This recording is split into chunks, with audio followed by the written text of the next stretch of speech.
கடவுள் நம்மளை எப்படி வழி நடத்துவார், யாருக்கு ஹெல்ப் பண்ணுவார்? இந்த எக்ஸாம்பிள் உங்களுக்கு புரியுதான்னு பாருங்கள். 4 பேர் இருக்காங்க. அந்த 4 பேரும் இப்போ நீங்கள் எந்த மதமாக இருக்கீங்களோ அதே மதம், எந்த கடவுளை நீங்கள் வணங்குறீங்களோ அதே கடவுளை தான் அவங்களும் வணங்குறாங்க, வழிபடுறாங்க. அந்த 4 பேருமே சென்னையில் இருந்து ஆக்ராக்கு போகிறாங்க. ஒரே ட்ரெயின், ஒரே கம்பார்ட்மெண்ட், எல்லாரும் ஒன்றா தான் போகிறாங்க.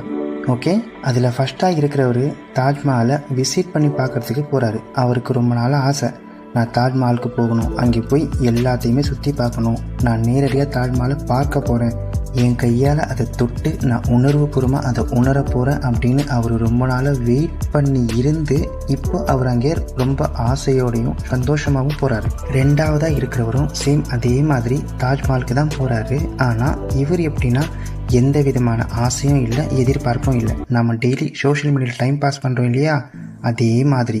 எக்ஸாம்பிளுக்கு சொல்லணும்னா யூடியூப் பார்க்குறோம், ஃபேஸ்புக் பார்க்குறோம், ட்விட்டர் பார்க்குறோம், இன்ஸ்டாகிராமில் ரீல்ஸும் பார்க்குறோம், ரீல்ஸும் போடுறோம், வாட்ஸ்அப்பில் ஸ்டேட்டஸும் பார்க்குறோம், ஸ்டேட்டஸும் போடுறோம். இது மட்டும் இல்லாமல் வாட்ஸ்அப் காலிங் இருக்குது, ஸ்னாப்சாட் காலிங் இருக்குது, நார்மல் டெக்ஸ்ட் மெசேஜ் இருக்குது, இதையும் தாண்டி ஆன்லைன் லைவ் சாட்டிங் இருக்குது. இது எல்லாத்தையும் தாண்டி என்ன பேசுகிறதுனே தெரியாமல் பேசினதையே திருப்பி திருப்பி பேசிக்கிட்டு இருக்கிற ஃபோன் கால்ஸும் இருக்குது. இது எல்லாத்தையும் நாம் டெய்லி இப்போவும் நம்ம வாழ்க்கையில் ஒரு ரொட்டீனாக தான் பண்ணிட்டு இருக்கோம் அப்படின்ற விஷயமே தெரியாமல் நாம் வாழ்ந்துன்னு இருக்கிற மாதிரி இவரும் தாஜ்மஹாலுக்கு டைம் பாஸ் பண்ணுறதுக்கு தான் போகிறாரு. 3ஆவதாக ஒருத்தர் இருக்கார். இவர் எப்படின்னா இப்போ நம்ம பார்த்தோம் இல்லையா 2ஆவது இடத்துல இருக்கிற கேரக்டர், சேம் அதே மாதிரி எல்லா டைம் பாஸும் பண்ணுறாரு. அது போக 1ஆவது இருக்கிற கேரக்டர் மாதிரி இவருக்கும் நிறைய ஆசை இருக்குது. நான் அங்கே போகணும், இங்கே போகணும், நான் அந்த விஷயத்தை தெரிஞ்சுக்கணும், இந்த விஷயத்தை தெரிஞ்சுக்கணும் அப்படின்னு நிறைய ஆசைகள் இருக்குது, எதிர்பார்ப்பும் இருக்குது. இது எல்லாத்தையும் தாண்டி இப்போது 4ஆவதாக ஒருத்தர் பற்றி நீங்கள் தெரிஞ்சுக்க போகிறீங்க.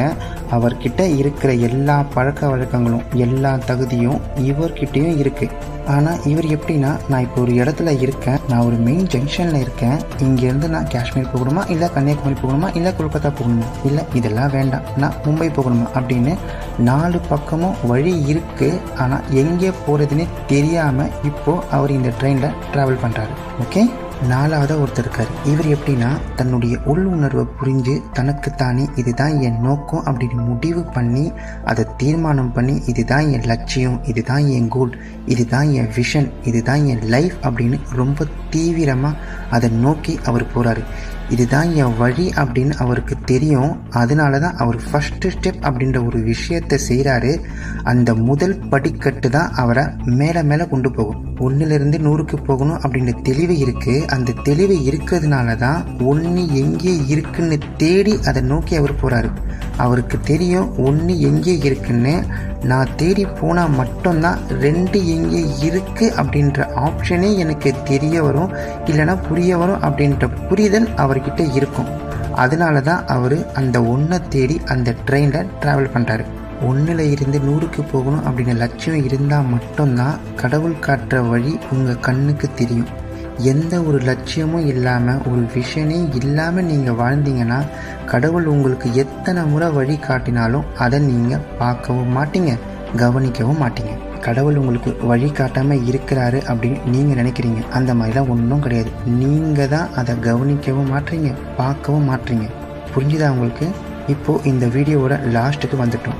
4 விதமான கேரக்டர் உள்ளவங்களை நாம் பார்த்தோம். நீங்கள் தான் முடிவு பண்ணணும். கடவுள் கிடையாது. கடவுள் எல்லாருக்குமே பொதுவானவன். அவன் எப்போவுமே நேர்மையானவன். அவன் கடமை மட்டும் செய்ய எப்போவுமே மறக்கவும் மாட்டான், தவிர விடவும் மாட்டான். இதை நீங்கள் புரிஞ்சுக்கிட்டாலே போதும். ஓகே, இப்போ சொல்லுங்கள், இந்த 4 கேரக்டரில் நீங்கள் யாராக இருக்கீங்க, இல்லைனா நீங்கள் யாராக மாற போகிறீங்க? பதில் எனக்கு வேண்டாம், உங்கள் மனசுக்கிட்ட நீங்கள் சொல்லிக்கிட்டாலே போதும். கடவுள் எல்லாருக்குமே ஹெல்ப் பண்ணுவார். அதனால தான் நாம் அவரை கடவுள் அப்படின்னு சொல்கிறோம். ஓகே, புரிஞ்சிருக்கோன்னு நான் நம்புகிறேன். Thanks for watching.